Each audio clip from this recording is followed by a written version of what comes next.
Warangal MGM ఆసుపత్రిలో power cut తో అర్ధరాత్రి రోగులు అవస్థలు పడ్డారు. ఆక్సిజన్ అందకపోవడంతో కొందరు పేషెంట్లు తీవ్ర ఇబ్బందులు పడ్డారు. జనరేటర్ పనిచేయకపోవడంతో సిబ్బంది ఉరుకులు పరుగులు పెట్టారు. దీంతో వైద్య సిబ్బందిపై రోగుల కుటుంబ సభ్యులు తీవ్ర ఆగ్రహం వ్యక్తం చేశారు. గంట తర్వాత కరెంట్ రావడంతో పేషెంట్లతో పాటు వైద్య సిబ్బంది ఊపిరి పీల్చుకున్నారు.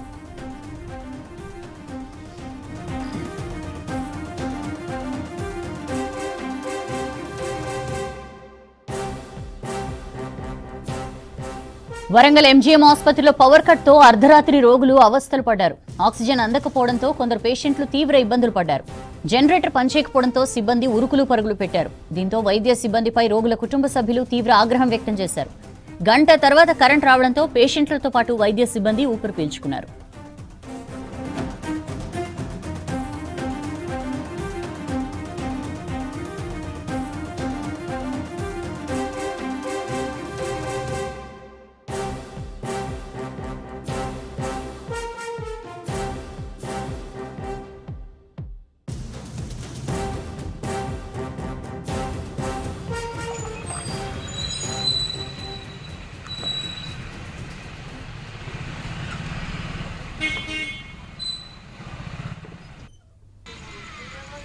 వరంగల్ ఎంజీఎం ఆసుపత్రిలో పవర్ కట్ తో అర్ధరాత్రి రోగులు అవస్థలు పడ్డారు. ఆక్సిజన్ అందకపోవడంతో కొందరు పేషెంట్స్ తీవ్ర ఇబ్బందులు పడ్డారు. జనరేటర్ పనిచేయకపోవడంతో సిబ్బంది ఉరుకులు పరుగులు పెట్టారు.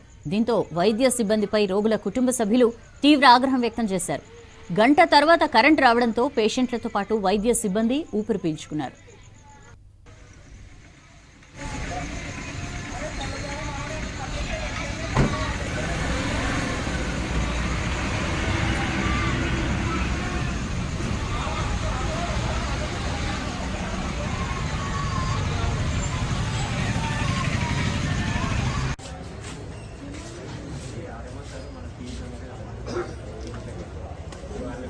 సరే ఓకే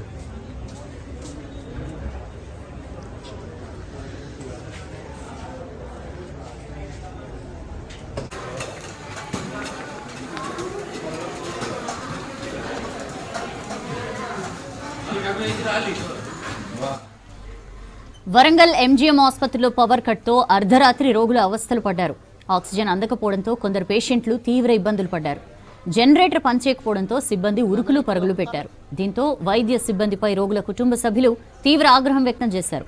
గంట తర్వాత కరెంట్ రావడంతో పేషెంట్లతో పాటు వైద్య సిబ్బంది ఊపిరి పీల్చుకున్నారు.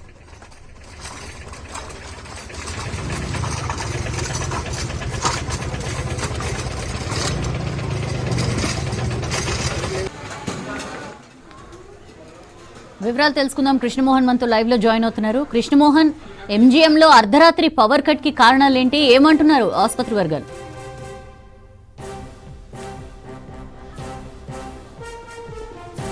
సౌజన్య, వరంగల్ ఎంజీఎం ఆసుపత్రి అంటే ఒక క్రిటికల్ కేర్ యూనిట్గానే చూడాలి. ఎందుకంటే ఉత్తర తెలంగాణకు చాలా పెద్ద దిక్కుగా నిలుస్తుంది. చాలా హాస్పిటల్స్లలో వాళ్ళు ట్రీట్మెంట్ తీసుకున్న తర్వాత చివరి దశలో ఎక్కువ మంది ఎంజీఎం ఆసుపత్రికి వస్తుంటారు. పేదలు నిరుపేదలు ఎక్కువగా ఎంజీఎం ఆసుపత్రికి వస్తారు. అయితే ఎంజీఎం ఆసుపత్రికి సంబంధించి కూడా చాలా ఏళ్ళుగా అనేక సమస్యలతోటి సతమతవుతుంది. అందులో ప్రధానమైనటువంటిది జనరేటర్లకు సంబంధించినటువంటిది. జనరేటర్లు కూడా సరిగా పనిచేయకపోవడం దీనికి ప్రధాన కారణం. నిన్న అర్ధరాత్రి సమయంలో ఒక్కసారిగా విద్యుత్కు అంతరాయం కలిగింది. అయితే ఇక్కడ అనేకమైనటువంటి కేర్ యూనిట్లు, ఐసీయూ కావచ్చు, దాంట్లో కూడా వెంటిలేటర్ మీద ట్రీట్మెంట్ పొందే చాలామంది పేషెంట్స్ ఉంటారు. వాళ్ళందరికీ కూడా ఒక్కసారి కరెంటు పోవడం, తర్వాత పూర్తిగా ఎంజీఎం మొత్తం కూడా అంధకారంగా మారింది. వెంటిలేటర్లకు సంబంధించి చాలా సంవత్సరాలు ఉన్నాయి, కొన్ని బ్యాకప్ లేకపోవడం, తర్వాత ఇమీడియట్లీ వాళ్ళకి ఆక్సిజన్ అందకపోవడంతో కొంతమంది పేషెంట్లు ఇబ్బందులు పడ్డారు.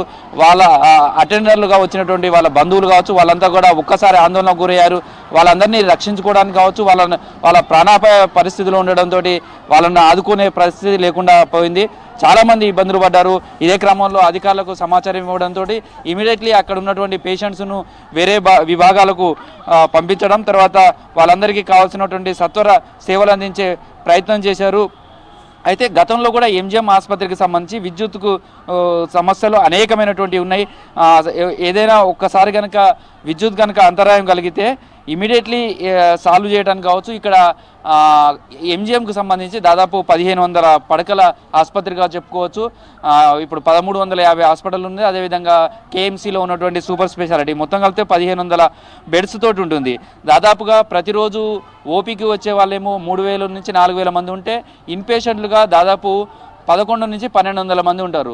ఇందులో దాదాపు 600-700 మంది చాలా క్రిటికల్ కండిషన్స్లోనే ఇక్కడికి వస్తుంటారు. వాళ్ళకు వెంటిలేటర్ మీద ట్రీట్మెంట్ అందించాల్సి ఉంటుంది.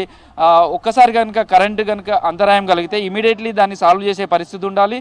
విద్యుత్ అంతరాయంగా జరగకుండా చూడాల్సి ఉంటుంది. అట్లా ఉన్నప్పుడు మాత్రమే వాళ్ళకు విద్యుత్కు సంబంధించినటువంటి ఇబ్బందులు లేనప్పుడు మాత్రమే ట్రీట్మెంట్లో ఎలాంటి ఇబ్బందులు లేకుండా ఉంటాయి. కానీ నిన్న అర్ధరాత్రి ఒక్కసారిగా విద్యుత్ అంతరాయం కలగడం, ఆ తర్వాత మళ్ళీ సాల్వ్ చేయడానికి దాదాపు గంట సమయం పట్టింది. ఈ లోపల చాలామంది ఇబ్బంది పడ్డారు. వెంటిలేటర్లకు సంబంధించిన దగ్గర పనిచేయకపోవడం, ఆక్సిజన్ అందకపోవడంతో ఇబ్బందులు పడ్డ పరిస్థితి ఉంటుంది. వరంగల్ ఎంజిఎంకు సంబంధించి ఉత్తర తెలంగాణకు సంబంధించినటువంటి చాలామంది పేషెంట్స్ అంతా కూడా వస్తుంటారు. వాళ్ళంతా కూడా ఈ ఎమర్జెన్సీ సర్వీస్లోనే ట్రీట్మెంట్ పొందుతుంటారు. ఎక్కువగా యాక్సిడెంట్లు కావచ్చు, తర్వాత ఏదైనా సూసైడ్ అటెంప్ట్స్కి సంబంధించినటువంటి వాళ్ళు కావచ్చు, అలాంటి వాళ్ళకు సంబంధించినటువంటి క్రిటికల్ కేర్ యూనిట్లో వాళ్ళు ట్రీట్మెంట్ చేయాల్సి ఉంటుంది. వాళ్ళకి సంబంధించిన ప్రస్తుతం మనం ఎంజిఎంకు సంబంధించినట్టు చూస్తే నిత్యం 24 గంటల పాటు కూడా పేషెంట్స్ తోటి ఎప్పుడూ రద్దీగా ఉంటుంది. రాత్రి విద్యుత్ అంతరాయం కలగడంతో వెంటిలేటర్ల మీద ట్రీట్మెంట్ పొందే వాళ్ళకు మాత్రం చాలామంది ఇబ్బంది పడ్డారు. ఎమర్జెన్సీ సర్వీస్లో ఉన్నటువంటి పేషెంట్లకు చాలా ఇబ్బంది కలిగింది. దాదాపు గంట నుంచి 2 గంటల పాటు కూడా ఇలాంటి అంతరాయం ఏర్పడింది. దీంతో పేషెంట్లు అయితే చాలా మటుకు ఇబ్బంది పడే పరిస్థితి. వాళ్ళతో పాటు వచ్చినటువంటి బంధువులు అయితే ఆందోళనకు గురయ్యారు. ఓ దశలో తమ బంధువులను వాళ్ళు ట్రీట్మెంట్ పొందుతున్న వాళ్ళను ఎలా రక్షించుకోవాలనేది ఆందోళనకు గురయ్యారు. ఇదే క్రమంలో ఇక్కడికి వచ్చినటువంటి అధికారులు కావచ్చు ఇమీడియట్లీ అక్కడ ఉన్నటువంటి పేషెంట్స్కు వెంటనే ట్రీట్మెంట్ అందించే ప్రయత్నం చేశారు. తర్వాత అక్కడ ఎమర్జెన్సీ సర్వీస్లో ఉన్నటువంటి వాళ్ళందరినీ కూడా మళ్ళీ వేరే విభాగాలకు షిఫ్ట్ చేశారు. ప్రస్తుతం వరంగల్ ఎంజిఎం ఆసుపత్రికి సంబంధించినటువంటి హాస్పిటల్లో ప్రతినిత్యం కూడా వేలాది మంది ట్రీట్మెంట్ పొందడానికి వస్తుంటారు. ఆ వచ్చే వాళ్ళంతా కూడా ఎమర్జెన్సీ సర్వీస్లో వచ్చే వాళ్ళే చాలామంది ఉంటారు. నిన్న కోతులు ఈ విద్యుత్ వైర్ల మీద ఉండడం వల్ల ఒకదానికి ఒకటి ర్యాపిడ్ జరిగి కరెంట్ ఏం జరిగింది నిన్న ఏం జరిగింది అంటే ఇప్పుడు ఏమైంది? ఇప్పుడు ఏంటంటే లోపల ఉన్న డాక్టర్లు మాత్రం మంచిగా ఉన్నారు. ఇక్కడ పనిచేసే వాళ్ళు మాత్రం రెస్పాన్సిబుల్ లేదు వాళ్ళకి. ఏంటంటే ఆడికి పోవా ఎమర్జెన్సీ కడుపు నొప్పి అని చెప్పని ఇటుకి వస్తే ఆ లోపల ఓపిస్తేనే అక్కడికి పోవా అని చెప్పి అక్కడ మరలబాడు. కానీ నాలెక్కడ ఇంకో పరిస్థితి ఘోరమైన పరిస్థితి. అక్కడ వాళ్ళతో కూడా నేను వాళ్ళు ఎప్పుడు కానీ నీకేం సంబంధమే అని వాళ్ళు ఎప్పుడు ఇలా పనిచేసే వాళ్ళకు మాత్రం బాగా రెస్పాన్సిబిలిటీ లేస్తారు. వీళ్ళకి పొద్దున కూడా వాళ్ళకి బ్రీఫింగ్ కదా, వీళ్ళకు ఒక పెద్దసారి పిలిపించి కూర్చోబెట్టి మీరు ఎట్టుండాలి పేషెంట్ దగ్గర వెళ్ళి అని చెప్పి చెప్పాలి వాళ్ళకు. కానీ చెప్తారు వాళ్ళకు ఏదో ఇట్లా వీంట్లో సొమ్ముతున్నట్టుగానే. ప్రస్తుతం అయితే ఎంజిఎం ఆసుపత్రికి సంబంధించినటువంటి చూస్తే విద్యుత్ అంతరాయంతో అయితే రాత్రి చాలా ఇబ్బంది కలిగింది. వెంటిలేటర్ల మీద ట్రీట్మెంట్ పొందే వాళ్ళ పేషెంట్లకు సంబంధించినటువంటి అవస్థలు పడ్డారు. చాలాసేపు విద్యుత్ మళ్ళీ తిరిగి పునరుద్ధరించడానికి దాదాపు గంట సమయం పట్టింది. ఎంజిఎం ఆసుపత్రికి సంబంధించి 2 జనరేటర్లు ఉంటాయి. అందులో ఒకటి పెద్ద జనరేటరు, అది ఒకవేళ విద్యుత్కు సంబంధించి దాదాపు 24 గంటల పాటు కూడా ఒకవేళ విద్యుత్కు అంతరాయమైనా అందించగలిగే కెపాసిటీ ఉంటుంది. ఇంకొకటేమో ఎమర్జెన్సీ చిన్న జనరేటర్ ఉంది. కానీ ఆ 2 కూడా సకాలంలో పనిచేయలేదు అనేది సమాచారం వస్తుంది.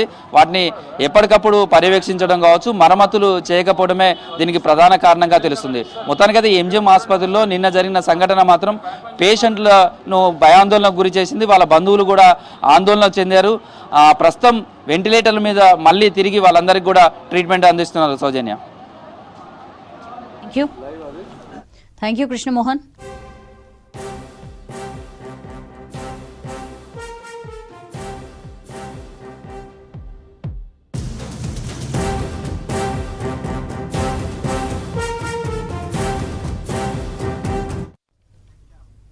షార్ట్ బ్రేక్ తీసుకుందాం. Stay tuned.